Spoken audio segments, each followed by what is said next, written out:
Muy buenas amigos, hoy os vamos a enseñar otra cara más de las ciudades de China. Después del último episodio en el que vimos un barrio revitalizado, gentrificado, engalanado por las nuevas modas, hemos aprovechado que nos está haciendo un tiempo así bastante triste para mostraros casi lo contrario. Es un tipo de urbanización que apenas despierta interés porque es relativamente común. No tienen nada nuevo, pero tampoco cuentan con construcciones lo suficientemente antiguas como para que se les atribuya cierto carácter. Son barrios construidos a finales del siglo pasado que se están quedando viejunos y tienen cierto aire monótono, tristón y casi deprimente, sobre todo durante estos días tan grises. Hay gente que sin conocernos demasiado, sin haber visto muchos de nuestros vídeos, dicen: es que vosotros siempre enseñáis lo más bonito de China. Pero yo creo que no es así, y además Lele y yo hemos vivido en un barrio como este y quizás hasta peor. Esto es una estación para gestionar la basura, pero estas estaciones son muy modernas y limpias. Antes era un desastre. A ver, yo reconozco que no me gustaría vivir cerca de esto, pero es mucho mejor que lo que veíamos cuando vivíamos en Wuhan en 2011 y 2012. Allí entonces había lugares en los que se acumulaba la basura y era un peligro para la salud pública. Y bueno, nosotros en nuestro barrio también tenemos una estación similar a unos 100 metros. Creo que os lo enseñamos en algún vídeo. Pese a todo, siempre hay alguna cosa bonita. Por ejemplo, los jardincitos con mucho mimo que se montan algunos vecinos. Mirad qué lío de cables hay en los portales, parece una telaraña. Supongo que los técnicos lo sabrán descifrar. Es algo que casi forma parte de la estética de estos barrios. Yo siempre me he preguntado, ¿nadie hace gamberradas, vandalismo con los cables? Porque nosotros de jóvenes no sé si nos habríamos resistido. Por lo menos probaríamos a ver si nos podemos colgar de ellos. A ver, tampoco os vamos a engañar. Si andas un poco enseguida te encuentras una calle más animada. Porque hay una escuela y a su alrededor suelen concentrarse muchos puestos y establecimientos de comida. Aunque en esta parte ahora mismo reina una tranquilidad que a mí casi me adormece. Y eso que al ser un extranjero llegado de muy lejos todavía hay muchas cosas que me sorprenden. Este es un local para tomar té y jugar al mahjong. Yo creo que cumplen una función bastante similar a la de los bares en España. Es donde se juntan los vecinos para charlar y pasar el rato. Uy, cuidado, no te...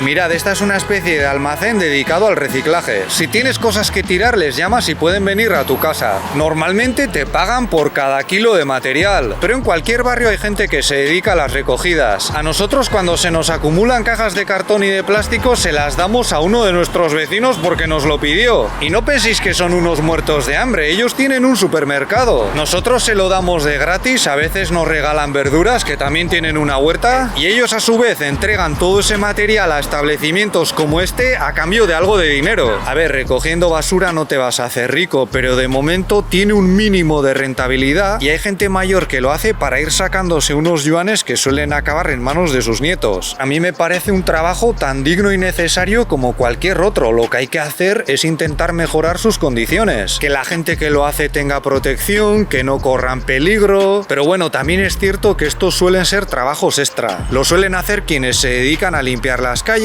cuidar los jardines y demás. Mirad, estas casas tienen mejor aspecto que las que hemos visto antes, pero en realidad son más antiguas. Hemos preguntado y nos han dicho que son de los años 60. A mí me parece que son de las de ladrillo, pero luego les han puesto una capa de pintura por fuera. Aquí también van a poner ascensores de esos externos. El gobierno paga una parte de la obra, pero no todo, y parece que a los vecinos les está costando ponerse de acuerdo. Personalmente opino que el acabado original de estas casas en sus fachadas era más bonito, pero todo esto es muy subjetivo y está muy sujeto al paso del tiempo y de las modas. Por ejemplo, aquí mismo hay unos bloques de viviendas de color rosa que en su momento tuvieron que ser una pasada, aunque ahora con el desgaste de los años, los efectos de la contaminación y esas rejas en las ventanas, herencia de otros tiempos cuando había más robos, la verdad es que no lucen demasiado atractivas, no nos vamos a engañar. Pero por mucho que se rían los que viven en otras zonas más elegantes, más cool, los vecinos de aquí pueden pueden decir que tienen una vida de color de rosa, literalmente. Es más, ya os hemos contado en otras ocasiones que es un tono bastante habitual también en las zonas rurales. Yo no descartaría que dentro de unos años o décadas esta zona también acabe gentrificada y ocupada por nostálgicos de clase media. Y si hubiese alguna manera de recuperar el color o saturarlo un poco, quedaría muy curioso. Seguro que más de uno vendría a sacar fotos. Yo ya lo estoy viendo. ¿Qué? ¿Vamos a las casas rosas a echar un café y a hacer unas compras? Pero sí, ahora quizás tienes que hacer un poco más esfuerzo de lo normal para sacar buenas fotos o grabar cosas bonitas. Por muy feos que nos puedan parecer algunos edificios, este barrio sigue teniendo algo muy positivo, la seguridad. Y es probable que no pocos vecinos estén muy orgullosos de vivir aquí porque han experimentado periodos y entornos más precarios. En China, hasta bien entrados los años 80, la mayoría de la gente vivía en el campo, en unas condiciones de las que las nuevas generaciones saldrían huyendo. Los apartamentos más viejos que hay aquí en su momento eran un lujo reservado sobre todo a los urbanitas. Y si lo miramos con un poco de perspectiva histórica, sigue siendo un logro que el grueso de la población se haya venido a vivir a lugares así. Esta casa es de las más antiguas, construida en los años 50 al estilo soviético. Tanto esta como las que vinieron después fueron obra de una empresa estatal de bombas hidráulicas.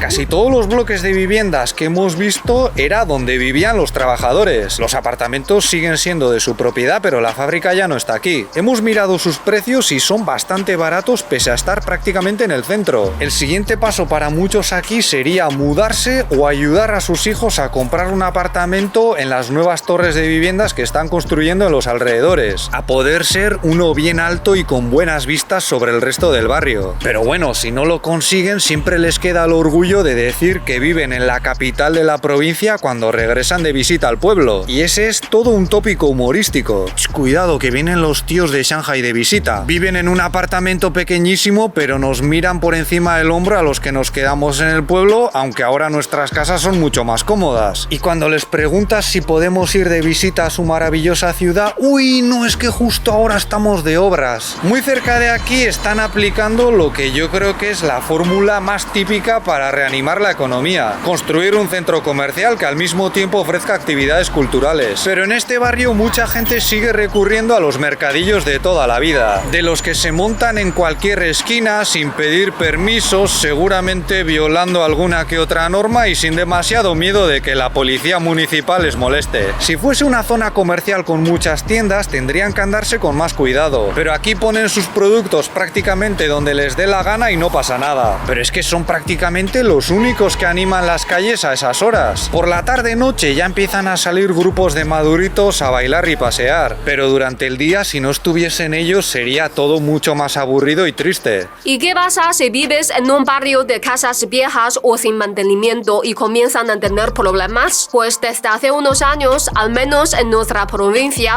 hay una página de gobierno donde puedes quejarte o denunciarlo, y se supone que lo tienen que investigar y solucionar. Esta página tiene comentarios públicos cada día, hoy también hay, y estos son marcados de manera que se sabe si están siendo atendidos o se ha pasado a la acción. Nosotros no decimos que sea un sistema perfecto, solo lo mostramos porque hay gente que pregunta este tipo de cosas. Nuestro barrio también empieza a tener problemas en algunas fachadas, y lo lógico sería que dentro de no mucho se haga algo con ellas, pero ya veremos. En principio, cuando hay desperfectos que van más allá de tu apartamento, que afectan a todo el edificio, hay que hablarlo con el GUIE, que es como se llama a las empresas que gestionan la propiedad, los bloques de viviendas, vamos. Nosotros cada mes les pagamos una cantidad que suele ser poquito, incluso en términos relativos si lo comparamos con España, por ejemplo. Y eso se supone que va para el mantenimiento. Pero en los últimos años en muchos barrios han surgido conflictos entre esas empresas y los vecinos, y estos últimos incluso han llegado a quitárselos de en medio en algunos casos para gestionarlo ellos mismos. Ahora estas empresas pasan por procesos de calificación con resultados públicos, y la página que ha mostrado Lele antes también es una forma de supervisar su trabajo. Ahora los centros comerciales, con eso de los puestos callejeros y las ferias, tampoco están tan mal. Aunque yo, si pudiera elegir, probaría a invertir en las casas rosas, creo que tienen mucho potencial. Pero hay que reconocer que allí está todo muy apretujado y no hay espacio para determinadas actividades. Las torres de apartamentos a lo mejor tampoco son muy bonitas, pero lo bueno que tienen es que libran más espacio en la ciudad, y su planificación planificación también suele incluir más zonas verdes.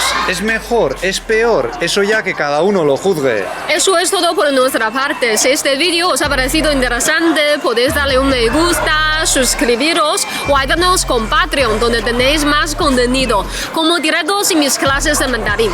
Muchas gracias por vuestra atención y hasta la próxima. ¡Hasta luego!